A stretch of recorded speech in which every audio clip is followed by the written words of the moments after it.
Share my screen first. Hold on a second. So great. How's it? Is everybody seeing things? I can see your screen. Lovely. Very clear. Okay. Hold on. Right. Thank you very much for coming to my presentation. I'm Locky, senior research assistant / assistant lecturer at the in the Center for Applied English Studies at the University of Hong Kong. And today my topic is called Creativity and Pedagogy, is it a Final Fantasy in the age of pandemic? So let's begin. First of all, I will start giving you a quick preview of what I am, who I am, and then I will look at some of the tips that we can very easily find on the internet, followed by 7 lessons that I find very useful, and then some of my personal observations about creativity and pedagogy. Right, so let's begin. Oh, sorry, I forgot that I have not switched on my camera. All right, so very quickly, sorry, so very quickly about myself, some professional experiences. So I came from a wide range of background. I have experience in marketing, teaching management, digital marketing, and public relations. And why is that? So I think I better switch off my camera so that will be smoother. Okay, right. So I'll start off. My very first job is a cards marketing assistant at Citibank, Singapore. And here, this guy next to the TV, that's me. So I was involved in a lot of creative activities like making balloons for marketing.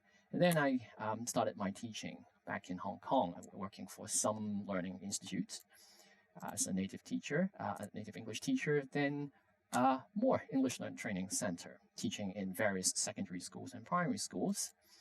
Then yet even more English learning centers. Now this time I'm focusing on teaching adults. So I was a lecturer and then became a department head and training teachers. After that, I went back to, actually not after that, at the same time I was also teaching at one of the secondary schools. Now, for those of you who are in Hong Kong, you probably know who Gyeongto is. That's the school I was teaching in. And Gyeongto was just right next door when I was teaching. And then I wrote some columns at newspapers. Was a visiting lecturer as well as a PhD student as a teaching assistant at the Hong Kong Polytechnic University. Then teaching at the Andrews University as a lecturer, followed by a period of time when I couldn't find any job, so I went to work in a hotel as an innovation and public relations manager. That's where I got the other experiences from. Finally, I ended up here, currently at the University of Hong Kong. Great, and those are my teachers. And some of the times I also create some apps, and this is some sort of style sheets for Microsoft Word. For those of you who would like to get APA 7 editions, I have it there. Maybe later on I'll show you again, I give you the link of it. All right, all about digital marketing and public relations. Okay, very quickly. So I really like electric vehicles, so I write articles about it. I join organizations to promote. I speak to the media. I appear on newspapers, on television programs, talking about electric vehicles, talk to government officials, organize meetings, and how to promote, write blogs, and focus interviewing famous people that even Tesla will be using them. And in my free time, I also run my own car park map project. So quite a lot of things that are outside teaching, but also very helpful to many other people in the electric vehicle community. So I also organize something that's related to teaching as well. So I ran this summer program to teach the Bella Leo's public school students about electric vehicle. Ran made rallies and made videos about it when Elon Musk came to Hong Kong and organized meetings and events for them. Spoke at the forums and conferences. So all sorts of experiences that I have exposed to gave me all these ideas to use creativity or be creative. Okay, now what about some of the top tips that we can find on the internet? And my question for you is, do they still work? Now, if you just randomly Googling, type creativity and search, and you can find many lists of them. So I have compiled several lists here. You may want to take a look at it. Obviously related to teaching and learning. Okay, so there are some advices for schools, what schools should do. For example, like give teachers freedom, space, creative, provide training workshops. Teachers should do something, provide models of creativity, ask open-ended questions, ask the what-if questions.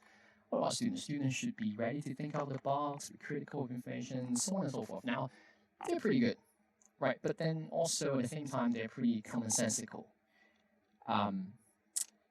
How about at the in the age of pandemic, can we still apply these? So here comes my 7 lessons for life on the ground floor, which are maybe more relevant to the current situation while we ended during the pandemic. So lesson 1, turn creativity into a verb and own it. Right, so as you can see, there are 2 columns here. The one on the left is the most common definitions of creativity, and the one on the right are mine. So in Western culture, creativity is largely defined by its products and their originality, right? So product-oriented and outcome-oriented, if you like. Now, I define creativity differently. I like to define them as the ability to create rather than the ability to be creative. And that is very crucial and beneficial because in terms of the development of creativity for teachers as well for students, they now no longer need to feel so stressed about it. Okay, what I mean is linguistically, what it does is the idea is to move away from noun creation, which is the product, and the adjective creative, which measuring standards, right, to the verb create. So we're focusing on the verb now rather than the adjective or the noun. So this should help to alleviate the psychological stress from the external party, like peers and public opinions, and also the internal sources, like from you, like self-inflicted ones and you can focus on what really truly matters, which is you, me, and ourselves as teachers or as educators. So the verb create also encompasses other verbs such as make, build, construct, produce, imitate, adapt, improvise, many more. So the idea is we want to focus on the verb, and using these words, teachers and students can focus on the do's rather than the don'ts. Okay, so that's our lesson 1. Oops, sorry.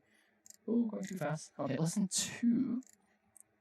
Okay, lesson 2 is think creativity and not innovation.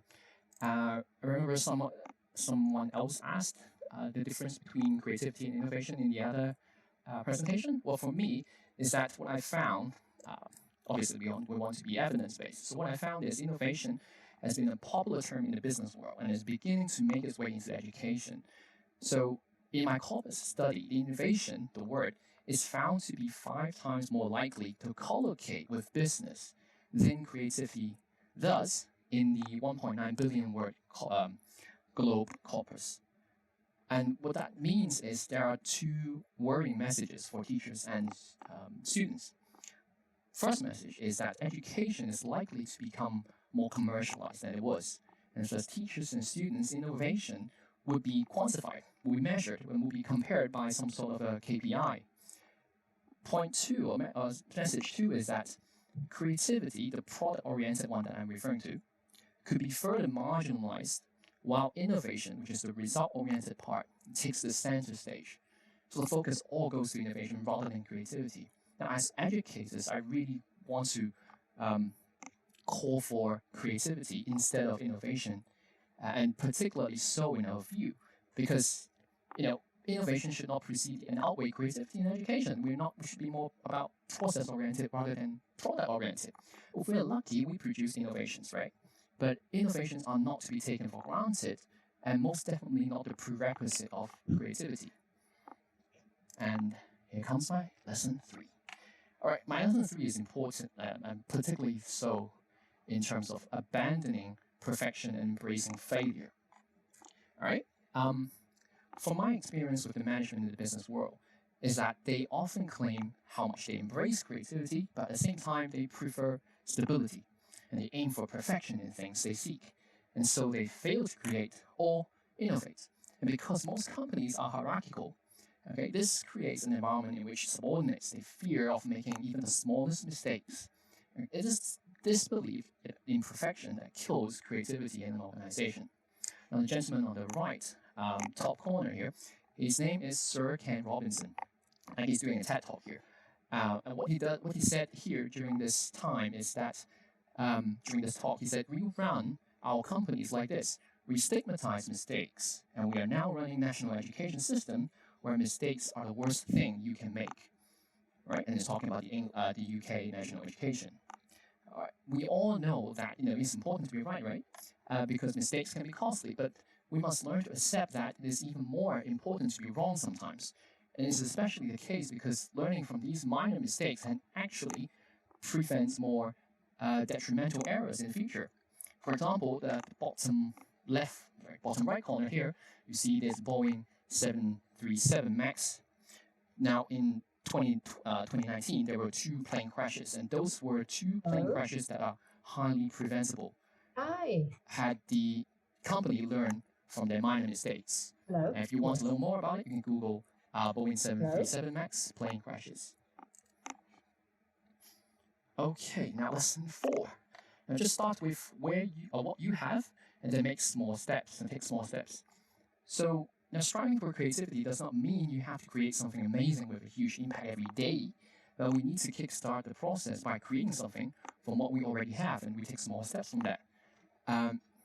There are two kind of quotes I really like. One is, "No creativity is too small," and the other one is, "No one is too young or old for creativity." So what you see here is my little car park map project, which now has about 1 million views. And what it does is basically I crowdsource from fellow electric vehicle owners, and then they tell me about the car park, whether they are useful, they are hell car parks, and we shouldn't enter because once you enter, your car can't come out in one piece. So I tag them all in, and has been very helpful for EV owners as well as other car owners as well. So that's why we have about 1 million views. Right, lesson 5 is think fun, fun, and fun. Now, fun is a critical motivating factor for creativity. Now, if you look at all these pictures at the back, these are PS5 games, okay? And why is that important? Because the global gaming industry knows about fun and creativity, the importance of these two. And the whole industry is set to reach like a US dollar 256.97 billion by 2025. Yet the most important thing about fun is that there seems to be a negative correlation between fun and our education. What it means is fun is almost always appearing in early childhood education, but it's almost non-existent in higher education. So basically, the higher you go, the less fun you have and the less creativity that you give or you offer your students. So it seems that our education system are not all prepared to train fun-loving talents to meet the needs of the booming creative industry. Now, brain-based research has long reviewed benefits of joyful education to students, effective information processing, and learning retention. So there's this neurologist, Judy Willis, even commented that when the fun stops, learning often stops too. So that's why I argue that students should not be limited to solely following rules or even game rules, but they should be also be allowed to prepare their own games and their own game rules to create the fun that they crave for. So the goal is to use creativity to create more fun, and obviously maybe produce innovations at the same time and achieve learning, which is similar to what the gaming industry is doing. So here, if you can see, here are just 2 photos. One at the bottom right corner, that's me giving a lesson to primary school kids back in 2013. And right at the back here, that's what I drew on the blackboard. Basically, they asked me questions, I drew out what happened, and they have to guess why the girl died. Right? If you look at the left side of the drawing on the board, there's a girl on the bed and how she died. So as they ask me a question, I give them more clues and I draw them out. And they really enjoy that game. Okay, in higher education, what can we do? So if we know students like games. Why can't we use games to create learning materials? For here, what we're doing at CAES is we used this game, Animal Crossing, to create some videos with students so that they can help us promote the concept of learning transfer. Okay? That's just one example. Now, lesson 6, understand the relationship between creativity and learning. So this is the core of my talk here. So in order to effectively design fun and creative lessons, it is important for teachers to understand the relationship between creativity and learning. So I consider 3 aspects of creativity development, and they are learning about creativity, learning through creativity, and learning creativity. So the first one here you see in pink or red, learning about creativity is the study of creativity, where it refers to the study of relevant theories, models, frameworks, concepts, and second one, learning through creativity is using creativity as a tool to learn subject knowledge across the curriculum. Finally, last one, learning creativity is realizing the creativity potential through actions in our everyday life, which includes observing and realizing, recognizing instances of this creativity, and thinking about the constructions and how to apply them, how to analyze creativity, and learning from our mistakes, the most important part. All right? Oops, sorry. Sorry about that. So we were back in 6. Right. So understanding these 3 aspects of creativity development not only helps us to neutralize the differences between theory and application, according to Halliday, but also provide us with clear orientation towards addressing students' needs and creativity development. Right. So, final lesson now, knowing the market by asking the right questions. So another small step that we can take as teachers or educators would be knowing the market. Now, education in modern times resemble a service industry, whether you like it or not. So teachers resemble service providers, students resemble clients, and we collectively, we and they make up the market. Now, if we proceed that one cannot provide good services without knowing what the market wants, then it follows that one cannot teach without understanding students' needs. So the same applies to creativity in teaching. Now, I have 2 approaches to understanding the market, a very easy one. The first one is to involve spending a decent amount of time watching YouTube videos, online videos actually. So it can be YouTube, it can be Twitter, it can be Twitch. Twitch is a gaming video platform, so where people, professional gamers, streams their games and gaming experiences. The second approach is obviously asking students directly, but not once. Had to be asked regularly throughout the academic year.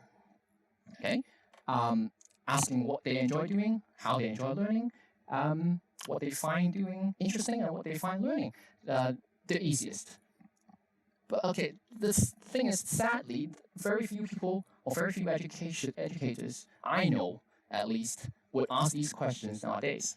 So if you don't know, for example, in the context of Hong Kong, if you don't know who these guys are, and if you don't know who these BTS people are, and you don't know what these games are, you are missing a huge chance of connecting with our youngsters' world. Okay, so my observations. Okay, may I interrupt you, Sure. Lucky, for a while? Actually, you have run out of 15 minutes, but since you got other slides, could you just wrap up maybe in this is the 1 or 2 minutes? Yes, this is the conclusion slide, no problem. So this is my observation. So these 2 years, I hear many teachers asking students in conferences about creative software to use and to attract students, so that they can switch on their cameras during Zoom lectures. Now, I would like to offer a couple of my views. First one is the application of teaching tool, for example, like software program, is not creativity. We are creativity. We are the persons to inject our creativity into the content and give life and meaning to the activity we design, not the tool. So we use the tool, and we should use the tool, but we should also not be the tool of a tool. Now, neither creativity nor application of any teaching tools guarantee the kind of responses we receive during face-to-face teaching. Now, because we have to remember that we are teaching through digital means, we're teaching them virtually. So it is natural for students' behavior to follow the practice of what happens in the virtual world, like what the netizens do, right? To think about that. Point three is, ultimately what we need to know is our students' situation and understand the difficulties that they're facing. Now, not all students have a top-of-the-line laptop at home. Some students could be using only 3-inch mobile devices with limited broadband and mobile data to attend our Zoom lessons. All right, and during which all these lessons, we try to demand things to do, things that our students need to do for us. Switch on their cameras, use virtual background, read our ultra small text, type essays in chat boxes, edit cloud documents, looking at paragraphs that are already very, very small on the screen. And in addition to that, we want to say, okay, we want interactivity, we want creativity. So what we do is we put all these hyper heavy graphic teaching tools, right, for them to use and ask them to use. So they need to log in and password and use multiple devices so that we can collect evidence of so-called their engagement, so that we can use to assess and even tell ourselves then, okay, we are being innovative. And that's very wrong. Which brings us to my final page here. Now, two little quote here from here. Tiver is not what you know, but who you know. Cloud says, another lesson for life on the ground floor. My title comes from this game, actually. But what it really means is, it's not what creative skills or pedagogical approach you know, but who you truly understand when you're creating. Do you understand ourselves, our students, both, or none? Okay, so that's the end of my presentation. Thank you for bearing with me. Here are the references in this reference list and my article talking about this particular presentation. That's all. Thank you. Thank you, Locky. Thank you for your very interesting sharing and the 7 lessons bring to us. And we now we will open the floor for all the questions from the audience. Okay, before you're thinking about your question, I got one from the chat box, so I can read it for you. So it said that this audience is asked about the definition of creativity. She said that is there any boundary of this creativity definition? Because in Hong Kong, a way too creative environment would drive students away. This will scare off the student. So how would you let this creativity not that too broad, too overwhelmed, but still let students to create something? The question is, are we giving too much room or no boundary for students, or are we giving ourselves that boundary? The thing is, students need not be bounded. Young children, they are super creative on their own. The thing is that we don't allow them. And why do we need to bound that level of creativity? Right? We should utilize their creativity to improve our lessons. And therefore, we shouldn't bound them. Why do we have to say, okay, you can't do this, you can't do that? They should be able to tell us what they can do, what they can't do, based on what they know, what they need to learn, right? So that's why the learning outcome at the beginning of the course is important. So we set that, and that's our boundary, so-called boundary. But that's our aim, or what we want them to try to achieve, right? And then let them decide how far they can go and how much fun they can have within the learning outcomes. So that's my point here. We are not limiting them. We are more like limiting ourselves as teachers. We want to control, and we are control freaks, and we shouldn't be. That's my point here. Thank you. Okay, I think, yes, what you suggest in the blueprint of this try to enhance student creativity is very promising, and we hope that our future education could be like that way. But my wonder would be, if that asks too much from the teachers, because in that way, teacher, I don't know, should we define them as the facilitator or another word? Because maybe that will ask, the teacher must be equipped with a lot of attributes or ability to scaffold students' creativity. Do you have any practical suggestion that could let teacher to, if he or she have no idea about how to help students to enhance their creativity, any first lesson he or she should know? Interesting thing. Well, in my 7 lessons, basically what I'm trying to do is, or trying to tell our audience is, I kind of assume in my article, I kind of mentioned that I kind of assume that your schools are not supporting you in terms of creativity. So what can you do? My assumption is written in the article, but not mentioned in the talk. I'm sorry about that. But given that situation, when your school is not supporting you, not recommending creativity, what you can do to make your lessons creative. My lessons kind of mention a few things psychologically. We need to know the definition of creativity is to have the ability to create, right? You can create, and everybody has this creativity. Everybody has the ability to create, and that's the most important thing. And once you know that, you take small steps. You take step by step. It doesn't have to take one step and has huge impact, right? I mentioned that. You just have to make small steps. And one of the small steps that you can make is you understand the market, remember? So you understand what the students want and what they like, and then you really, get into their world, connect with them. So once you know what they like, you have more ideas. You open up your horizon, and then you will be able to understand what you can allow in your class and what you are less comfortable allowing, right? But then again, let the students decide, and then you are the person, you're the facilitator, obviously. You're the person who should be learning, rather than they have to listen to you and be bounded by your rules and your power and your control. They should be able to come up with new ideas that surprises you, and you just have to ride with that thoughts and trends that they have created for you. So I think that's all, kind of answer your question. The teachers should be facilitators. Thank you so much. I like your answer. Very insightful. Okay, so audience, this is the end of our session. So thank you for your all attention, and hope we could see you around in Hong Kong or in future HKAECT. Thank you. Bye bye. This is Thank you very much. Thank you, and do visit the JEC website and read the journal. Thank you very much, Locky, for your Thank you.